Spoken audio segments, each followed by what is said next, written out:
Kant, conocimiento científico y tipos de juicios. Kant considera que el conocimiento científico se define a partir de las siguientes características. Es un conocimiento universal. Los enunciados científicos son siempre verdaderos y se aplican a todos los individuos o casos particulares que se subsumen bajo dicho enunciado. Es un conocimiento necesario. Los enunciados científicos no pueden ser de otra forma y negarlo supone caer en contradicción. Son lo contrario a enunciados contingentes. Es un conocimiento ampliativo. Los enunciados de la ciencia tienen que ampliar el conocimiento, es decir, los predicados tienen que proporcionar más información de la que está contenida en el sujeto y en su definición. El siguiente paso que dio Kant fue averiguar qué juicios cumplen con las características de los enunciados científicos. Para ello es preciso determinar y clasificar previamente todos los tipos de juicios existentes.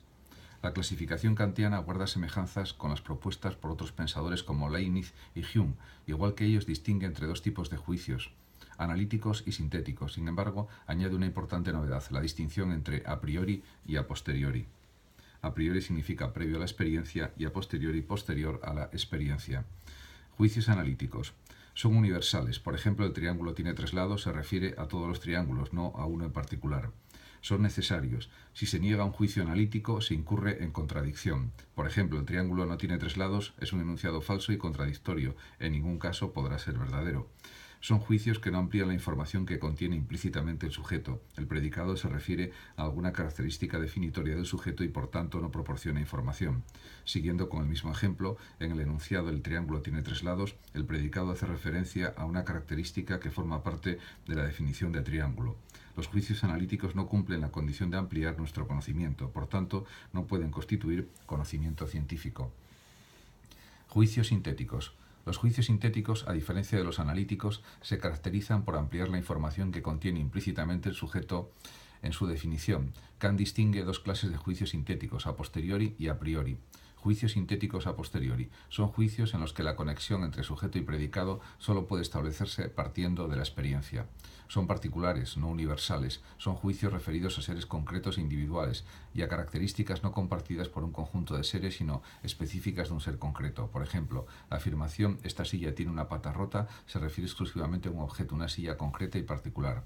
Son contingentes, no necesarios. Estos juicios podrían ser de otro modo. Su negación no entraña contradicción. Por ejemplo, la silla no tiene una pata rota es un juicio posible y que se puede dar en la realidad, igual que su contrario. Son ampliativos. El predicado amplía la información que ofrece el sujeto.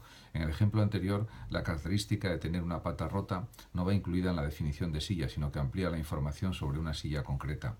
Los juicios sintéticos a posteriori carecen de las características de universalidad y necesidad y por tanto tampoco pueden constituir conocimiento científico. Juicios analíticos a priori. Son juicios ampliativos en los que entre el sujeto y el predicado hay una conexión necesaria previa a la existencia. Son universales, se aplican a todos los objetos, no a uno en particular. Por ejemplo, el enunciado «la recta es la distancia menor entre dos puntos» es universal porque describe todas las rectas posibles. Son necesarios, su negación supone incurrir en contradicción. Por ejemplo, la recta no es la distancia menor entre dos puntos, es una afirmación falsa y contradictoria. Amplían la información contenida en el sujeto. En el ejemplo de la recta, el predicado amplía la noción del sujeto porque la recta no está implícita en la definición de punto, es una información adicional. En conclusión, el conocimiento científico, tanto matemático como físico, se compone exclusivamente de juicios sintéticos a priori, porque son los únicos enunciados que son universales, necesarios y ampliativos. La pregunta que a continuación se plantea Kant se refiere a cómo son posibles los juicios sintéticos a priori. ¿Cuáles son las facultades humanas que intervienen en el proceso del conocimiento y que permiten que estos juicios sean posibles? La respuesta a esta cuestión se encuentra en la crítica de la razón pura.